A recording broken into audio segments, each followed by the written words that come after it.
It is my pleasure to be able to spend a couple minutes with you to introduce you to another incredibly important session here at the Developer Conference, focusing on the macOS 10 product, but in particular the server-oriented version, and a number of the great capabilities that we'll be bringing to the market. This is not a product disclosure opportunity. We're going to talk about a number of the critically important technologies and give you a good roadmap where you can plan your product development and see just the whole server strategy at Apple. I introduced the macOS 10 overview on Monday afternoon after the keynote, and I think it's incredibly appropriate to introduce and talk about the server product because at Apple, it truly is the case that we're going to build a better personal computer by focusing on both the desktop as well as the network connectivity and the services that a server can provide. So the agenda for today is pretty straightforward and very simple.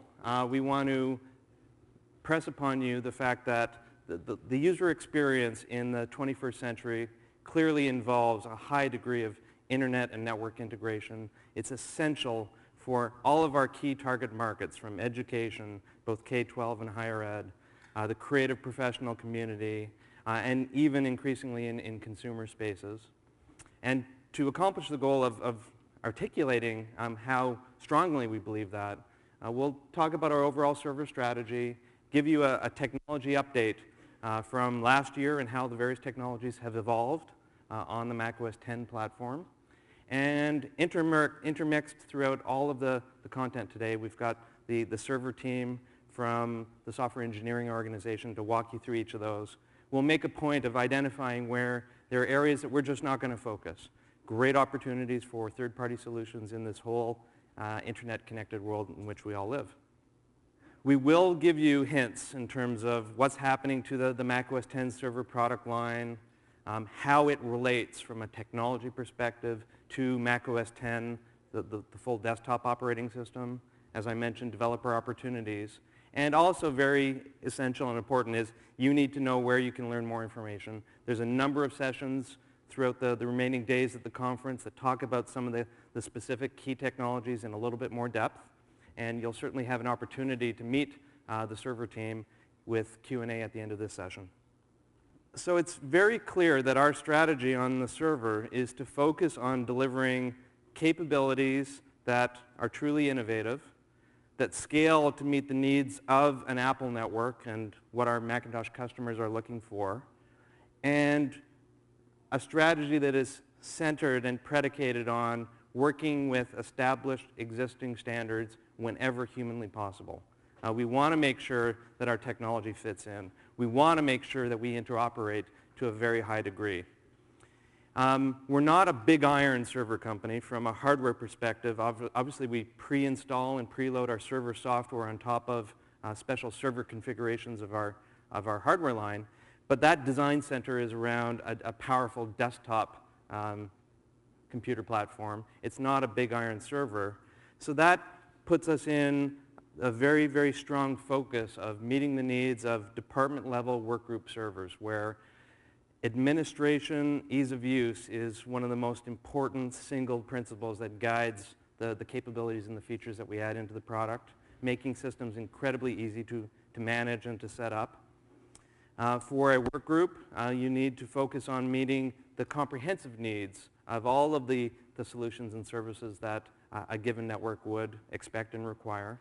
And clearly, we don't live in a world where there's a brand new customer in a brand new building that doesn't have existing wiring or existing servers to fit into. So interoperability, again, is a critical reality, and it's obviously a goal to make integration of our technology very, very smooth and seamless. We do certainly get asked the question a lot, what is Apple doing building servers? And we absolutely passionately believe that you can't deliver a great user experience on the desktop if you don't have a great server backing it up.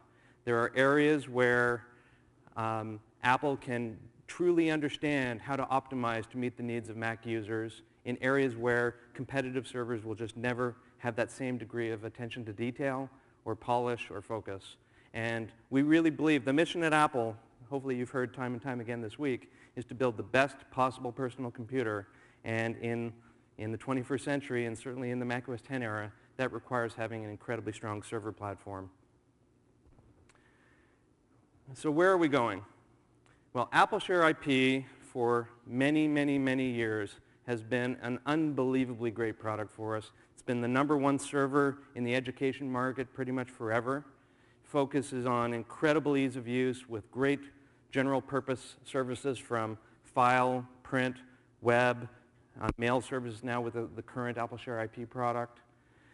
With Mac OS X, we're going to have an incredibly powerful platform. As you saw, hopefully in the hardware keynote Tuesday morning, Mac OS X, from an infrastructure perspective, is capable of some incredibly great things.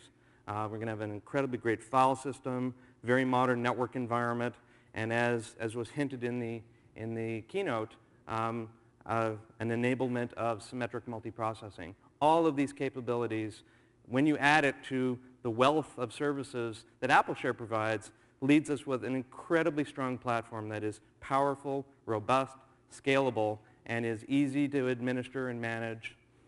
Also add on top of that the innovative new capabilities that Mac OS X server provides. Net booting, the easiest way to get a network, say a classroom in a lab, set up with almost zero administration.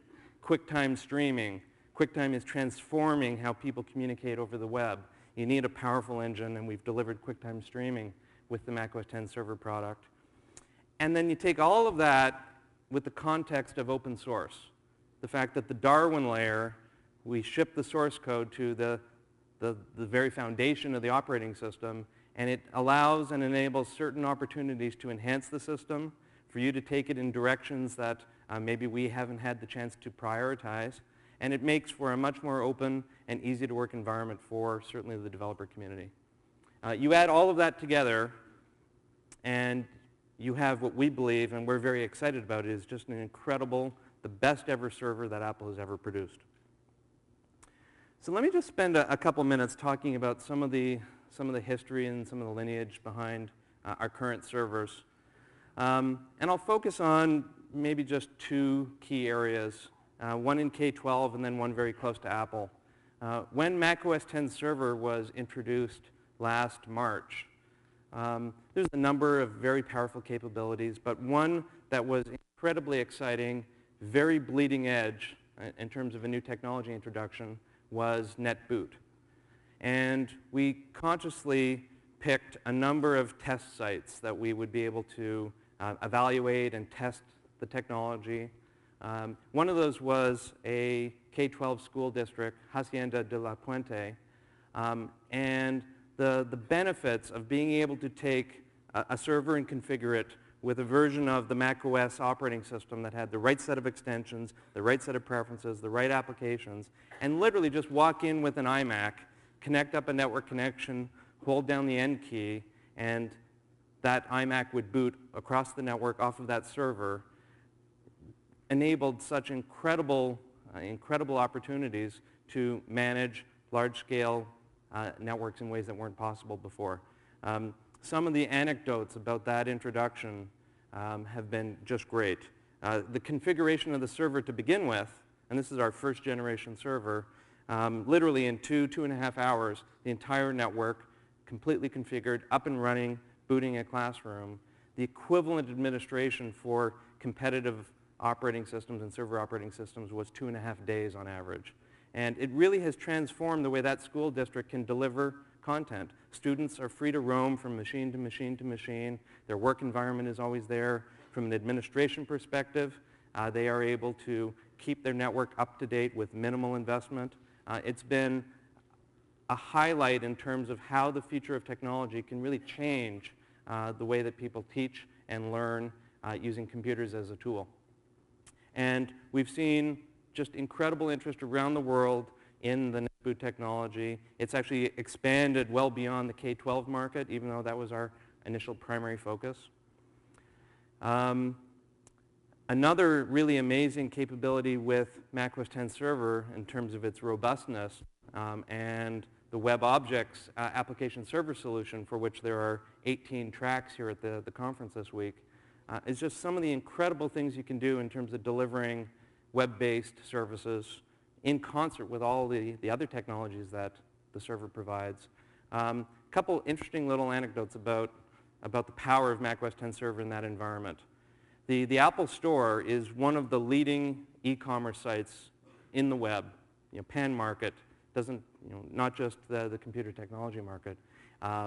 It is incredibly reliable. We basically, on an annualized rate, realize about $1 billion worth of revenue that is sold through that store, and that is running completely on Mac OS X Server. It's an amazing thing to put the trust of that much revenue in the hands of technology, but we believe incredibly strongly that you have to, these words have been used before, eat your own dog food. We use Mac OS X Server for the store. We use it to deploy a number of the iTools solutions. We're using it for internal networks. And it's been an absolutely amazing technology, and we're investing very, very heavily in it. So let's walk through the basic architecture. Hopefully this is now an old boring slide, the definitive architecture roadmap of Mac OS X, where we have the Darwin layer, it's the operating system plumbing, strong graphics architecture, a variety of application programming models, and obviously the user interface. Well, how does the server fit into this? How do we map the key technologies and the architectures and the layers that a server platform would provide? Well, take that whole Mac OS X picture that you saw previously, and that's the Mac OS X layer at the bottom of our server services roadmap. The important message is that our server offerings start with the desktop product, and then we add to it. We have a number of services that I'll talk to in a moment, but there's two key bands below and above our individual services, and that's a common directory architecture and a common administration model. From the services perspective, file and print remains the primary services that a workgroup network expects to be great and work well, especially in a Mac-oriented environment. A wealth and portfolio of internet services from web through mail and others. Comprehensive network services and network solutions. And desktop management services. Desktop management allows a K-12 school administrator to create all of the policies in order to effectively run a lab of student-driven machines. Are they allowed to access CD-ROMs? What preferences should be managed on their behalf? Which preferences are they allowed to manage themselves? And as I mentioned, a comprehensive administration architecture so that we have the ease of use and the simplicity of managing a diverse set of server services. So that's a very high-level perspective on our approach, our architecture. I'd like to invite on stage Greg Burns. He will talk about the server solutions on the internet, and it's all yours. All right, thanks, Ken. Hi.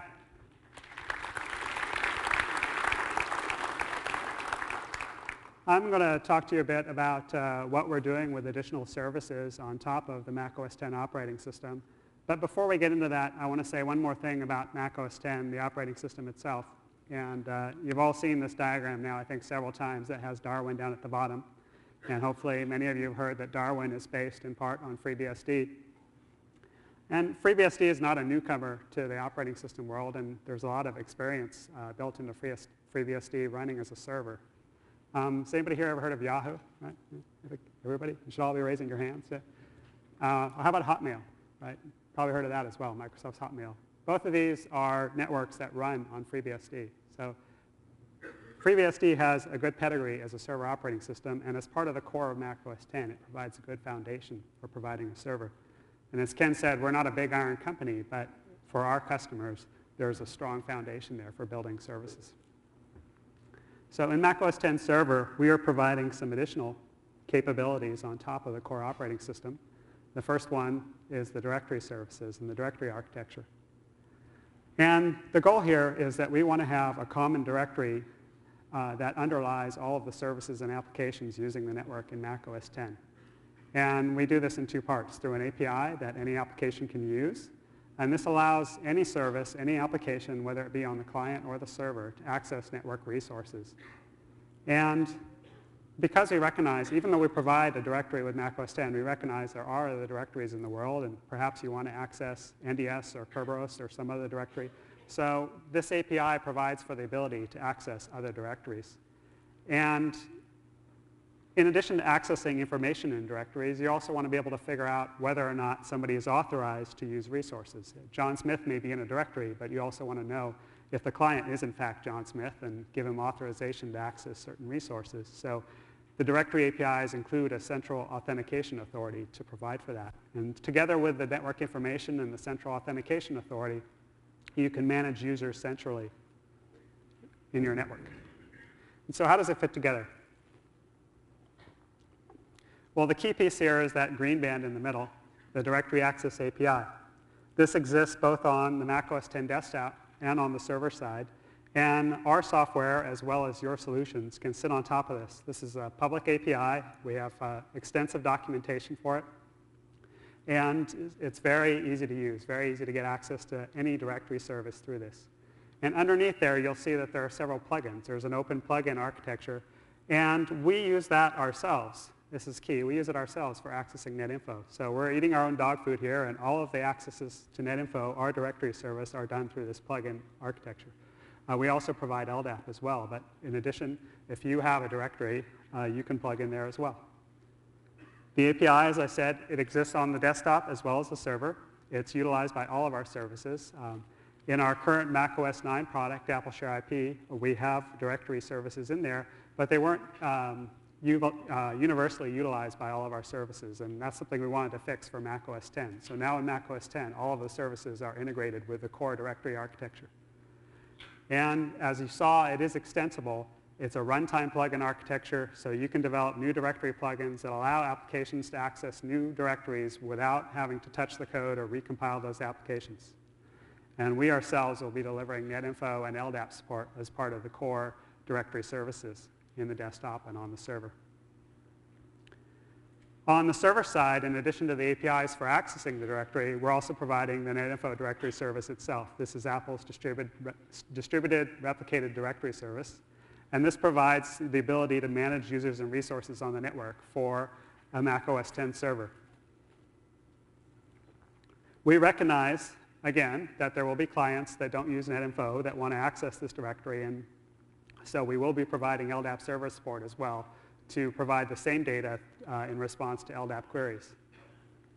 In addition, we know that if you're using an external directory, such as LDAP, for instance, if you want services in Mac OS X to be able to take advantage of this, we have a standard schema that you can enter into the LDAP directory to allow accounts in Mac OS X to log in and to utilize services through this LDAP directory. And so that is all well defined in the API. So where's the opportunities for you in all this? Well, first and foremost, if you have a directory, if you're a systems developer, or perhaps you're working at a university, you have a proprietary directory particular to your site, we want your directory to work with Mac OS X. So develop a plugin for your directory. And secondly, if you're developing an application, whether it be a productivity application like email, calendars, et cetera, or a vertical application, if you're doing directory access, you'll want to use the directory APIs. And finally, of course, managing directories is a complex activity, and so there is opportunity here as well to provide management utilities for directory services.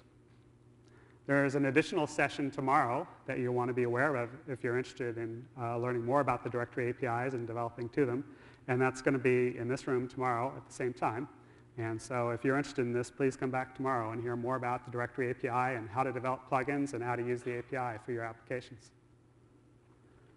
OK, so the directory, of course, sits on both the client and the server. Now we're going to talk specifically about some stuff that is part of the server and will be in the server version of the Mac OS X operating system. And I'll tell you a little bit about where we're going from a technology standpoint. File services, as Ken mentioned, it's a core staple of a server offering. And so with file services, we want to provide basic, high-performance, reliable services for any client. And in addition, because Sherlock is a core part of Apple's technology, we want to make sure that the indexing support for Sherlock is built into the file services as well. So again, how does this fit together? Well, if you look at the top, you see the variety of file services that we want to support in Mac OS X Server.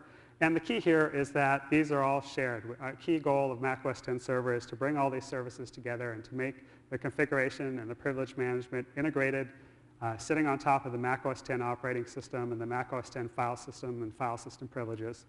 And of course, all of these services use the directory service for user access and authentication. So as far as the services themselves, of course, we have AFP. And with AFP, we've introduced some changes to the protocol. So we have a new version, 3.0, that adds some more features for support of Mac OS X and Mac OS X desktop. In addition, we have SMB support. That's something that is new to the upcoming version of Mac OS X Server. Our SMB support's based on Samba. I'm sure a lot of you are familiar with that. It is the best third-party implementation of Windows file support around. It's open source, and it's been well tested. And so that's something that we are going to be providing in Mac OS X Server as well. And Mac OS X Server is Unix, so underneath the hood in Darwin, there is Unix down there, and so there is NFS in there as well. And so that is additional service that will be provided for Unix clients. And of course, FTP. If you have web browsers you want to download across the internet, FTP, of course, needs to be there as well. And one of the shortcomings of the current version of Mac OS X Server that's shipping today is that there were some limitations in the servers on what file systems you could export. So we wanted to remove that. So services like AFP and SMB in the future will be able to work with the various file services that come inside of Mac OS X. So whether it's HFS or UFS, et cetera, you'll be able to manage both of those and export both of those through the various services. And of course, as we saw in the picture, all of it is unified. A key part of our overall server offering is to make it very simple to use and unified in terms of the management. And the performance is something that we've been working hard at to make sure that it is very fast. And you've probably seen some of the demos around SMP, and we are working hard to make sure that in the future, when SMP is available, that we'll be able to take advantage of that. And of course, we leverage the reliability of the Mac OS X kernel as well. And in addition, we put some work into making sure that there are watchdog services and other capabilities to keep the server up and running. In terms of developer opportunities here, the first thing you should be aware of is that if you're an AFP developer on any platform, you should support AFP 3.0 to provide full support for Mac OS X. Secondly, if you're doing a directory plugin that requires more than just a username and password for authentication, then you'll want to know about custom user access methods that are part of the AppleShare client. And this allows you to do complex authentication dialogues. In most cases, you won't need this, but if you're doing something really fancy, it's something you should be aware of. And finally, there are some extension APIs and the capability to extend some of these services that you might be interested in as well. Print services is the other staple of a server offering. And the key thing to be aware of about printing on Mac OS X is that there's a whole new print architecture. And so if you're involved in any way in printing or print services, this is something that you're going to want to learn a lot about. And there's a couple sessions about that coming up, and I'll point you to those in a minute. But another thing as far as printing in Mac OS X Server is that we've layered all of our services on this print architecture. So in the past, in Mac OS 9, we had a completely separate print service, completely separate print architecture that couldn't leverage anything on the server side that had been done on the client side. And of course, that was a shortcoming, and we fixed this. So now as a developer, if you have a driver for a particular type of printer, it will work on both the server and the desktop. So that's something that is good news, and you should be aware of that. In addition, the printers that we support, right now, the printing protocols support PostScript, but if you want to do converters, for instance, that would take you to a raster printer on the back end for the desktop. That will also work on the server. So printing. So we support clients, both Macintosh, Windows, and Unix. Again, the Windows support comes from Samba, so we get very robust support there. And the support for the queues, of course, right now is any Mac OS X PostScript printer. But again, as a developer, you have the opportunity to put in PostScript to raster converters and have those work on the server as well. And of course, because it's a server, you can manage the queues and manage the print jobs over the network as part of our integrated management utilities. As far as print opportunities for you as a developer, first and foremost, if you have a solution for publishing that runs on Unix, you should port it to Mac OS X. So if you're doing print services, publishing workflow, RIPs, what have you, there's an opportunity here. It's very easy to port these services to 10, and you should get started. And I know some people already have products running here, but if you don't, it's time to get started. And the other thing here, which I mentioned, is that drivers for the client side will also work for the server. So it makes it very easy to support additional types of printers on the server side as well as the desktop. And of course, there's also the opportunity to add additional management tools to our server products as well. Okay, so that covers file and print. Now, another key area of our service offering is internet services. And internet services, of course, any core piece of any server is web and email services. But we also have two technology areas that are very important to us here at Apple, and that's QuickTime and Web Objects. And you've probably heard a lot about those at the conference here so far. On the web side, of course, we want to have a web service that provides website hosting, whether it be very simple, something you want to get up and running in minutes, to very sophisticated sites with virtual hosts. A service that has a full-featured web server with high performance. And of course, we need it to be integrated with our management solution, and we need it to be able to support application development services like Web Objects or like server-side scripting. And the way we do this, of course, is with standard Apache. Those of you who are familiar with the current Mac OS X server know that it includes standard Apache. It is the standard Apache module. In fact, if you took the open source Apache and recompiled it and substituted it in, it would work just fine. So this is fully standard Apache with the dynamic module API. And to that, we've added server-side scripting is available through standard Apache modules. And Apache is well used throughout the internet. There's almost 9 million sites using Apache now. It's about 60% of the internet. But even though it's well used, it's not the highest performing server out there. And so we've put a lot of work into increasing the performance. And so that's an area where we're going to continue to work on to have a really high performance product. And in addition, some additional things that are coming in the product that we're looking into are, of course, increasing the capabilities as far as SSL and e-commerce, and also Sherlock indexing for the sites. As a developer, of course, because it is standard Apache, it's very easy for you to come in and develop Apache modules to enhance the server, to add new capabilities, or to bring modules onto the Mac OS X platform. And of course, the opportunity for management tools exists as well. That's something that's very important in website management. The other area that we're looking at as far as core web services, obviously, is email services. They're very widely used and very important. And of course, as part of Mac OS X, it needs to include an integrated and very easy-to-use email server. And of course, it needs to scale as well and be high performance. And because we have a lot of customers that run on sites that have intermittent connections to the internet, we need to be able to support message delivery remotely as well through intermittent connections. And the way we do this, of course, is that we will be providing an integrated mail server that includes SMTP for message delivery and routing, as well as POP and IMAP mailbox services. Now, this server will work completely by itself independently, but because there are a lot of folks that want to do more advanced scripting of mail delivery and routing, we have the option to work with SendMail for delivery, or for that matter, any other mail delivery agent can be configured to do the mail routing as well. And of course, like any mail server these days, it includes anti-spam and the remote message delivery capabilities that we talked about. Another part of our mail server is that it's integrated with the directory. So whether you're using our own directory or whether you're using LDAP, you can code into the directory where the user's mailbox is located and what machine it's on, and routing can be set up for complex mail installations in that manner. And finally, we have something that exists today in AppleShare IP, which we'll carry forward, and that's our IMAP administration port, which for people wanting to do additional management utilities makes it very easy to go in through IMAP with an administrator account and have full access to the entire mail store, all the accounts and all the messages for management or reporting and what have you.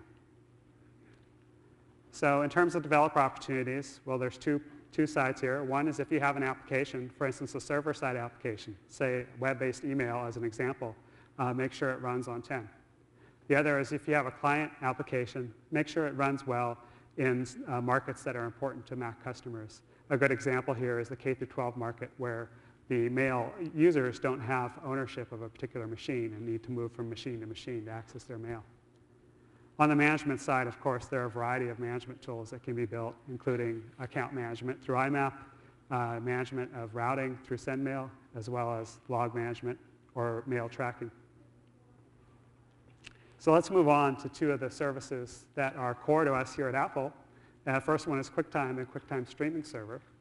Now, QuickTime Streaming Server, hopefully most of you have heard of this, but in case you haven't, it delivers live media or on-demand media through QuickTime Movies across the internet to hundreds or thousands of customers. So you can take an application that's broadcasting live media, say a radio show or a video, live video, and basically have the QuickTime Streaming Server deliver that to hundreds of customers, thousands of customers. Or you can take a QuickTime movie and hint it and put it up on the server, and that movie can be accessed on demand and streamed to customers. It's completely standards-based. It runs on the RTSP and RTP IETF protocols, so it is the only fully standards-based streaming solution out there. And in addition to being a server, you can also relay other broadcasts. So basically, you can set up a relay of a live broadcast, or you can set up multiple relays to scale up a very large configuration for thousands and thousands of customers. Each server itself is highly scalable, so whether you want to support a 56K modem or a 28.8 modem, or go to broadband, DSL, or cable, or even to internet at megabits per second, the server is capable of handling that. And at modem speeds, it can handle thousands of connections. And the other thing it's capable of doing that's important is usually over the internet, most connections are done unicast. You take a connection from the server and you send data to the client, and that's a single connection, a single pipe. So if you have thousands of clients, you have thousands of connections. But the server itself is also capable of handling multicast. So if you're in an area of the internet that can handle multicast, or if you're on an intranet where it's configured, you have the ability to reach a lot more clients with less network bandwidth. The server itself also has web administration, something that we've been working on. And of course, if you haven't heard of it, hopefully you'll want to check it out because it's fully open source. Some of our competitors will charge about $50,000 for a product like this, but for us it's free. And so you can go out and get the server. You can get the source today. Check it out. It runs on multiple platforms in addition to Mac OS X server. And so this is what we think is the most expandable streaming server around. Not only is it open source, you have full access to the source to do whatever you want, but it also has a module API similar to Apache. So different developers can come up and add new functions to the server without having to learn the whole source base or without having to get in each other's way. And this is important for you as a developer as an opportunity because it allows you to develop new features to the server. The streaming market is expanding rapidly. It's a very rapidly growing market, and there's a real opportunity to get in here and add new features. But it allows you to add those new features not only as open source, but also as modules, which can be shipped independently of the server. And you can sell those modules as binaries and sell them for money. So there's an opportunity to go both ways here, and certainly a good developer opportunity in building modules for the server. And of course, as with the rest of the service, there's additional options for management tools. Certainly in the streaming area, it's an area where a lot of management's needed. People want to know who's watched what for how long and when, and so there's a lot of opportunity for management tools there to help out with QuickTime Streaming Server. Our WebObjects services, you may have heard a lot about if you've been going to some of the sessions, so I'm not going to cover too much here today. But just so you know, WebObjects is our application server that provides database content for web services at the back end of a web server. It runs on a variety of platforms, including NT and Solaris, as well as Mac OS X server. And in addition to providing the application server itself, there's a lot of tools that allow you to develop the services as well as manage them. And there's also objects that are there as well that have been pre-written to help you get going quickly. And here's a good picture that shows you sort of an example of how it all fits together. If you look in the upper right-hand corner there, you'll see the web browser basically going through the web server into WebObjects, which brokers access to data, whether the data is in a database or other data source. Or you can use the Java clients that Avi demoed on Monday to go into WebObjects directly to access the same data. So, the point here is that there's tremendous opportunity in WebObjects, and you can pretty much, any web application you want to build on the server side, you can do it with WebObjects. There's 18 sessions going on. We have one every time, every day. So if you have heard about WebObjects and you're interested, hopefully you've been to some of those sessions. And if you haven't, you should definitely check them out between now and Friday because there is a lot of opportunity here for you as developers. Okay, lastly, I want to talk just briefly about network services. Network services are another piece of the offering that we have with macOS 10 Server, and that includes some of the lower layer networking capabilities that you use to set up a network and servers themselves. And these are things like DNS, which are used for setting up domain name servers. And of course there, as this is Unix, we're leveraging bind. And we also have DHCP for address assignment, as well as SLP, which does a dynamic name lookup. It's very similar to AppleTalk's dynamic name lookup, but it's a protocol that was designed specifically for TCP by a standards body. And all of these are available, or will be available, through macOS 10 Server, and of course we have them integrated with the server offering themselves. So that gives you a kind of overview of where we're going with some of the internet and the file and print services. And so now I want to bring up Bob Murphy, who's going to talk a bit more about our desktop management and the capabilities and technology there.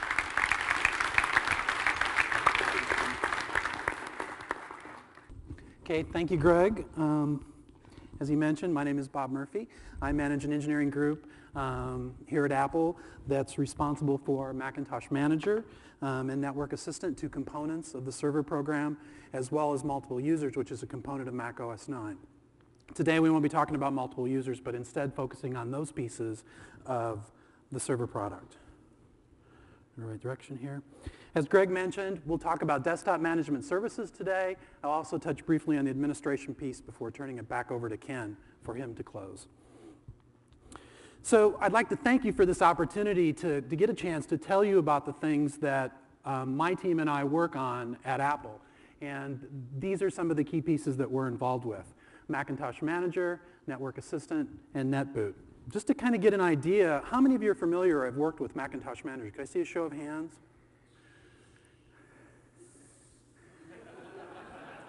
So that makes me feel good. How about Network Assistant? Oh, great. So we've got a lot of experience. And NetBoot, is anybody working with a NetBoot installation? Great. I'm feeling really good about this. Well, hopefully it's not always as bad as you say it to be. But for those of you who aren't familiar with Macintosh Manager, just a brief overview. Macintosh Manager is a product that has a server component as well as a client component. It really provides what we like to think of as two key pieces of functionality. We talk about the virtual desktop, the ability to move preferences and bookmarks. Ken mentioned them some in the success story, where we have the ability to move things around to take advantage of people going to different machines. It also provides a piece of what we call resource policy, which restricts access to certain resources as defined by the administrator. For example, whether or not people can go to the chooser, what applications they can launch. So basically kind of configure the experience that the user has on their desktop machines. Network Assistant it does not require a server, but it is bundled as part of the product because it is a very useful administrative tool. What Network Assistant does is there's an administrative workstation as well as a client component. And again, we can break Network Assistant down into two key pieces. One we like to think of as interaction. It gives you the ability to communicate with the user either through text chatting or through sharing screens or through controlling screens to large numbers of users. The second piece we like to consider is an administrative maintenance component of the product, which allows the user to configure workstations similar to their own or to manage settings on remote workstations. The third component, NetBoot, is a tool to help make administrators' life easier, basically around the management of the client OS. What we do is we provide a server-based OS image that then remote clients can boot. So we have administration and management of the OS in one central location. What I'd like to talk about are some of the goals that we have for Macintosh Manager in the future releases. And I think primarily to our efforts is simplification.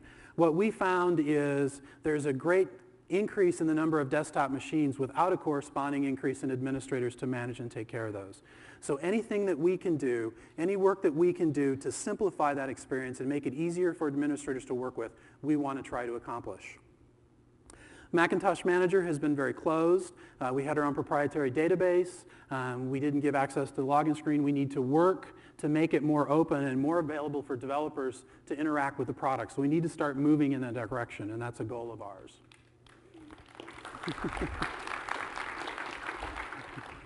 Does that take care of all the hisses? Gosh, you guys are tough. Simplify the user experience. Just as for administrators, we'd want to try to simplify it, we also need to simplify it for the users, because when we simplify it for the users, we win all around. Prepare for Mac OS X. Key initiative for all of us. Our server components are Mac OS X. They work on Mac OS X today. What we need to do is start moving our client components to Mac OS X. So we have some ability to provide Macintosh Manager functionality there also. Compatibility. Compatibility is also a big issue for us. We are very large in education. Education keeps a large amount of legacy hardware.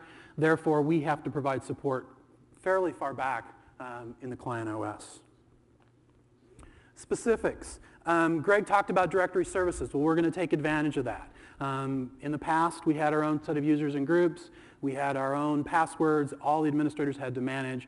We're now going to take advantage of directory services, so there's a single user and group setting and password administrated in one central location.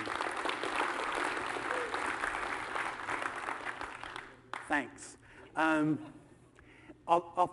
other piece that we've been asked for consistently is a way to plug into our login screen and for authentication. Very popular in that arena has been Kerberos. So by taking advantage of the directory, we're going to be able to take advantage of Kerberos plugins as they're written to provide an alternative method of authentication.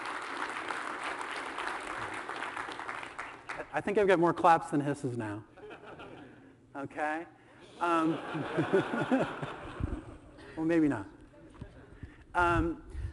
Mac OS X user home directory. As I talked about preparing for Mac OS X, one of the things that we want to do is share the same storage space so that when a user is working on their 8 or 9 machine and they move to a Mac OS X machine, they still have access to their files. They're stored in the same home directory, which we see as part of moving our transition to Mac OS X. In addition, we're also going to store application preferences in that home directory. So Carbon applications that are still using the old preference management methods of storing preferences in the preferences folder will get their preferences on Mac OS X machines. So we're starting to move to that direction in terms of the virtual desktop experience. The resource policy is not happening right away.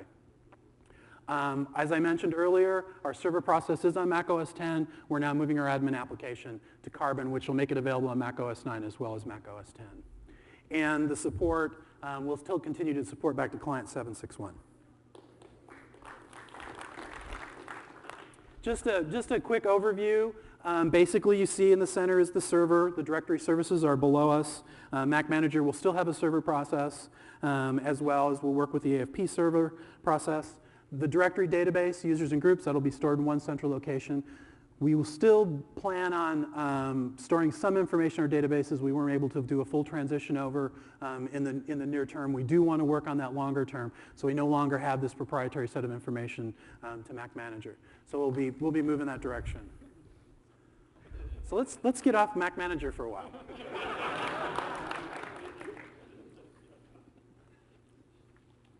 Hopefully Network Assistant isn't as controversial. Just a few key things about Network Assistant. I think it could really all be summed up is in the first point is support for the future, and that means moving to Mac OS X. Again, the simplicity, make it easy to use as it is today and continue to advance on that to make it easy to use, and again, support compatibility. The key detail or the key thing that we're working on for the next release is to provide a full-featured client for our Mac OS X machines. So that's really the gist of what we're working on at this point. We will have a Mac OS X admin application, but we're also going to, even as we move to 10, we understand there's still lots of 8 and 9 machines out there, so we want to provide the administrator the ability to manage the machines no matter whether they're 8, 9, or 10 machines. So that's kind of where we're headed there. We don't support 761 right now. Yeah, it would. It's hard, though. It's really hard for that piece. So that kind of covers those 3 components, or those 2 components. Now let's move on to NetBoot. I think NetBoot is really exciting. It's a really cool technology. I'm really excited about what's going to happen going forward. But basically what it does, it kind of ties to that theme that I think that Ken mentioned, and Greg also, is to simplify, is to make it easier for administrators to take care of things, because you've got all these client machines and you're not getting any more administrators to take care of them. So what we do is we provide a single location on a server to manage the OS. This makes it protected from user modification. Many times they may be able to modify it during the course of their operations, but with a simple reboot, they're back to where they started. So you have a protected OS. Desktop OS has become trivial. And actually, in addition to that, some installation of software becomes trivial. You install it in one place, you restart your clients, you're installed. So I think this is a real big win for administrators. It is our goal to work with standard unmodified Mac OSs. Any Mac OS that is released should automatically support net booting and be installable and usable in your network. And we understand that performance is important also, that it must be comparable to local disk, so the users don't know that they're working on a net boot machine versus a local boot machine. Some of the details that the NetBoot team is working on, they want to make it work in more robust networks. It's going to interact with standard DHCP servers. Great. The other neat thing is supporting multiple boot images per server. Okay.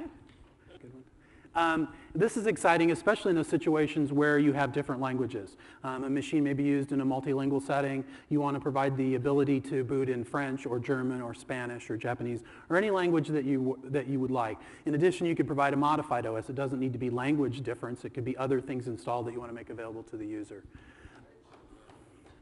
Okay, and it's going to be highly scalable. We're moving to make it more scalable. The clients will auto-sense which server has the least activity, and then it will go net boot from that machine. I guess the key implication we can think of for developers around NetBoot is you don't have a persistent OS. As soon as it's rebooted, it's gone. If Mac Manager is involved, you can still manage preferences and some of the system settings, but you have to presume that, or assume that there is a non-persistent Mac OS. Simple diagram. Again, you see now with the addition of multiple servers, multiple NetBoot servers. You can see in the bottom you have different subnets, net 1, net 2. The clients will interact and go ahead and just boot right off whatever server has the most availability. So we think that that's a real win. We think that's a real opportunity. So I just want to touch briefly on administration, the final block in our diagram before I turn it over to Ken. From an administration perspective, the goals, I think the goals here again are similar. It's simplicity, to make it easy to use, to make it easy for the administrator to get in and do the work that they need to do and get out. So simplicity. One of the goals for that is to move to one application, to not have to go look around for a whole bunch of applications. We want to try to move that to one central place. Remote or local. We understand that everybody's mobile, right? So we need to be able to provide administration anywhere on the internet. That's critical also. And then the final point, very easy to use, just echoes that theme once again. Some of the details, it will be a client-server architecture, the administrative application, and what this provides is the second bullet there, the admin server will update the clients as needed. For example, if the server that you're trying to maintain has a component that you don't have the administrative piece for, it'll automatically provide that for you so you can go maintain that feature. First bullet, it'll be Carbon also, so Mac OS 9 and Mac OS 10 as well as Aqua. It'll be Aqua interfaced. We'll support NSL and SLP for locating servers, as well as being able to administer multiple servers. And then the final piece, what we're trying to focus on is being able to do some limited set of web administration. So with that, I think I've completed the section. And I'd like to turn it back over to Ken to close. Thank you. So to amplify a couple of points that Bob made in particular, how many people in the audience produce client-side applications that fit into the server environment? Wow, very few. Well, for the one hand that I saw come up, no. We want to make sure that everybody takes out of this session an understanding that The Macintosh as a platform is a combination of an incredibly great desktop platform, the Mac OS operating system, plus comprehensive set of server solutions. We want to make sure that we're able to run our legacy of existing applications, exciting new applications, all across networks that span different types of protocols, different sorts of topologies, different collection of services. And what we're presenting today is a roadmap and an approach to our strategy to the server, obviously building upon all of the strengths, all of the benefits of macOS 10, and layering on top of that the consistency of directory access through a number of comprehensive services with a simplified, unified administration model. There's some subtleties to the presentation today. One is that we've been listening very, very carefully to the needs of customers. In the education space, both K-12 and higher education are incredibly important markets for us. And we understand the complexities and the difficulties of integrating technology in an environment, especially in K-12, where literally computers never get replaced. You add new technology in. The applications that K-12 educators rely on are at times 5, 6 years old, not necessarily programmed to the inside Macintosh pristine guidelines. And in this environment, we're trying to plow forward, and we're trying to move the technology up to a new level to enable new types of capabilities. We're very much active in listening to the needs of those communities and making our products really, really great. You've heard that there's a variety of opportunities for developers in this server environment with the macOS 10 server product. Certainly, there's a wealth of plugins. Directory service is central. It's essential to the integration, the interoperability of this technology. And we're going to focus on a small set. There's ample opportunity for a variety. A couple are mentioned here. The whole notion of management and control of the server environment. People need to be able to understand how the technology is being used. From a scalability perspective, maybe you start with a small number of servers. Are you able to actually analyze how the technology is being used so you can most efficiently plan your next year investments in, do you focus on more bandwidth, or do you need more scalability for the file server? So there's huge opportunities for producing administration, console utilities, log analysis, how the server has been used from a historical perspective, a variety of services for guaranteeing always-on availability of the server from a auto restart and remote management perspective. Backup and restore is always an interesting and important opportunity. The needs of backup scale from very, very large enterprise-grade environments where large customers have investments in a backup technology, all the way down to a much smaller, single user, single administrator, tape driver peripheral model. So there's a wealth of opportunities in there as well. On the web and application space, certainly Apache is just an incredible web server technology. The number of plugins that turn Apache into an unbelievably powerful platform is open for anybody to entertain and exercise with the macOS 10 server product. And we can't say web objects loudly enough more often. This is some of the greatest application server technology that the world has ever seen, and it creates some incredible opportunities for adding value-add application services on top of this very powerful platform. In terms of additions and add-ons to the server, from a hardware perspective, obviously RAID solutions enables a greater degree of scalability and performance for the disk subsystem. Large storage arrays, et cetera, power management are all examples of how the server product can be enhanced beyond the confines of our desktop hardware design.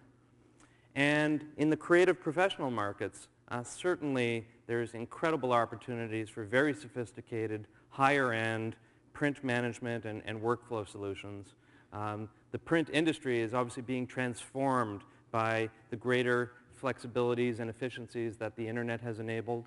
And the publishing workflow is one that is ripe for incredible opportunities for adding value to the server product.